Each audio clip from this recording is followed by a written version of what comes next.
So with this, I think we have a short perspective inside. The program that we have set up today is basically just an indicator of the feelings that Bombay and Raj have over what is happening in Meghalaya today. And thank you so much for coming, friends and colleagues of the Progress Party. We will enter inside the hall. I think we will put the sound off now. It's a good thing. So thank you. Thank you so much for coming. We felt that, yes, it is, I won't say it's early. Yes, sometimes we feel as if we should not just keep quiet about what is happening in our society today. It is extremely critical from where we stand. I'll say it in English first and then I'll say it in Khasi later. So, why we have gathered here today and why we have used a Dong Musa as a symbol of, it's not just of good luck, but it's a symbol of fighting back. Because the Dong Musa for us Khasis is very relevant in our social structure and our culture. We feel as if our society is deteriorating every day.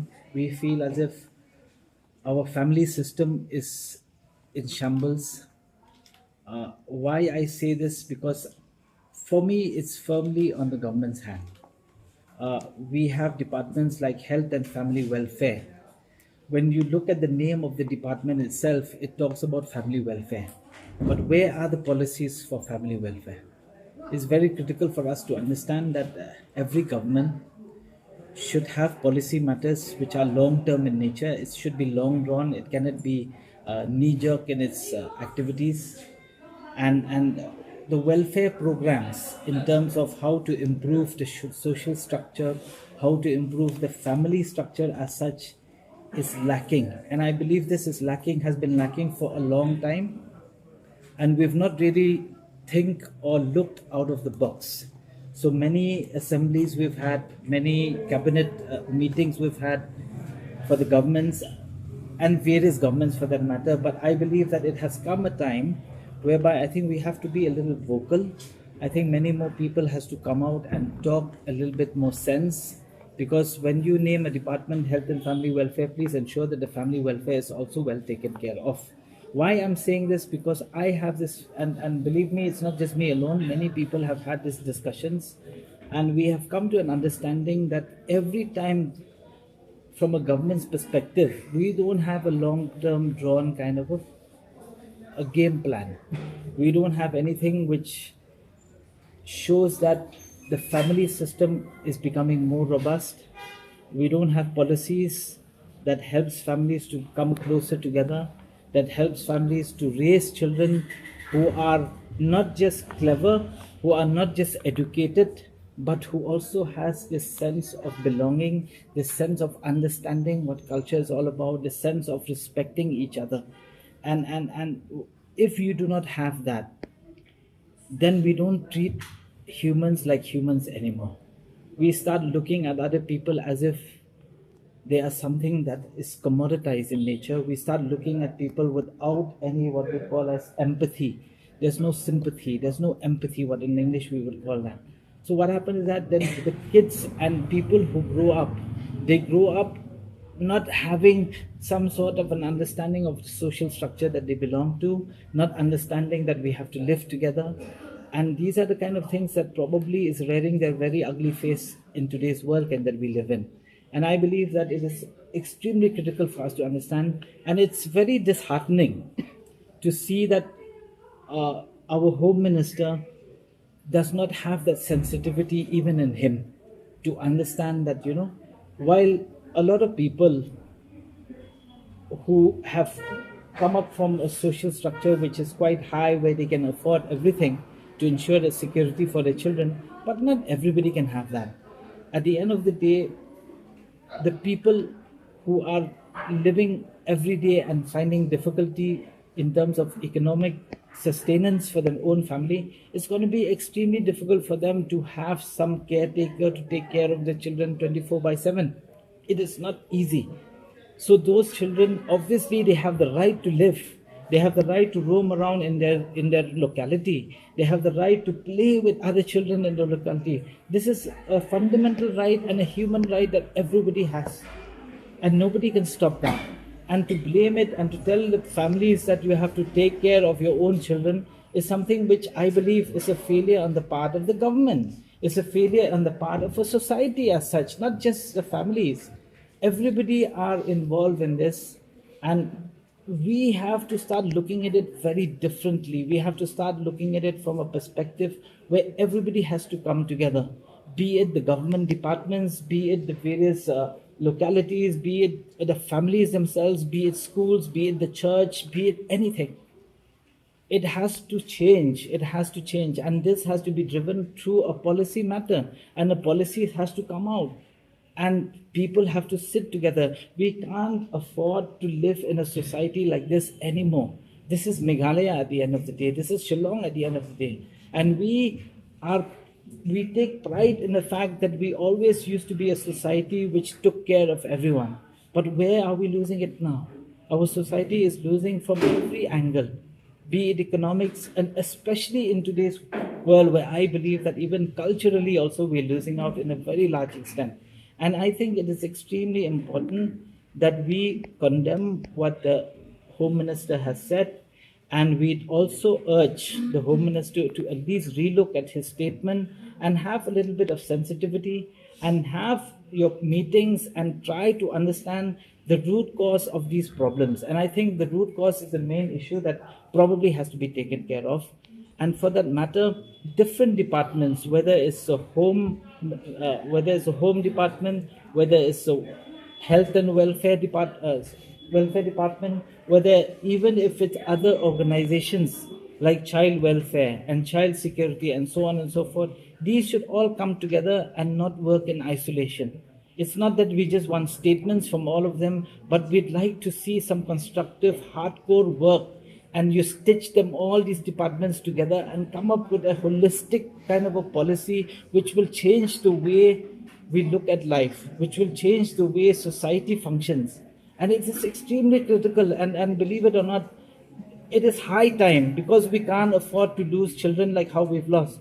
I mean, it's not just hurting. It brings out a lot of anger when you see, like every time, like when I saw the video, especially of Krishanbor recently, when I saw the police woman, right?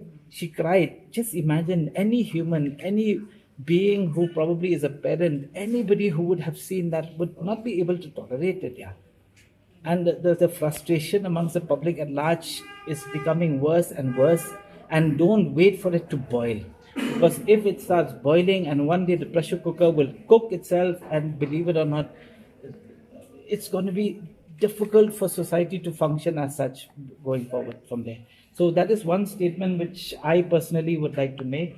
And I would request Kongjob from the Mahila side to also say a few words, and probably will after this. Yes, I agree with what Manuel is saying. But sometimes we also have to look at the root cause of what's happening now. See, like from time and time again, I always say we should ban pornography sites. That's very important. And some of the games that the children play now on internet, it's very vicious. Some they lead to, A mindset that is, to kill somebody or to commit suicide, some kind of that, those games. So the government should kind of streamline which games the children can have access to, and what kind of site the children at large can have access to. And I think it's high time that sex education should be introduced in schools. And even with parents, they should be able to discuss openly with the parents and children. I think it's high time, because children, as they grow up, they don't know, when they grow up, adolescents, they know who to talk to. They can't just talk with their friends of the same age. They see these kind of movies or whatever on the internet, then they get excited and they want to try it out. And they try it out on anybody. So that leads to a lot of rape cases that's happening in our state also. So yes, and also like Manuel said about the Home Minister, see, they don't understand because for them, security, they've got, ample security for their children. But what about the public at large? They don't have. We send our children to school on foot. They come on foot. They go and play on foot. They come back on foot. They go for tuition on foot. They come back on foot. There is no security. But for them, they have the cars to drop them to school, drop them to the tuition, drop them to the playground, so on and so forth. So, if the Home Minister understands that not only my children needs, gets the first class safety, even the publics, their children, they deserve to have that kind of safety where they go anywhere and they are able to play, they're able to go to school, they're able to go for their tuition without being scared. And what about the smart city they're talking about? What about that? Where is the CCTV and all? Where has it been put up? Only if they had the CCTV, we could have nabbed these culprits. But where are the CCTV? So these are the points that the government should take up and come up quickly. How to go about setting up CCTVs, how to send these cops who just stand in public places, let them go to all the nooks and corners of the locality of the Shnong the Dong. Make rounds, go for rounds around there. Why just stand, in a marketplace? Who's going to commit murder in a marketplace? Anyone who will commit murder will commit in a very isolated place, very quiet place. So send them, let them go inside. That way around you can, notice if anybody is moving around suspiciously, you can question those people. Why question or harass people on the street? Then you can go, at least do your job. That is what we want from the government. So I think that's about it that I want to say from the Mahila side. And Iva, is there something? Okay, thank you. So we'll do it in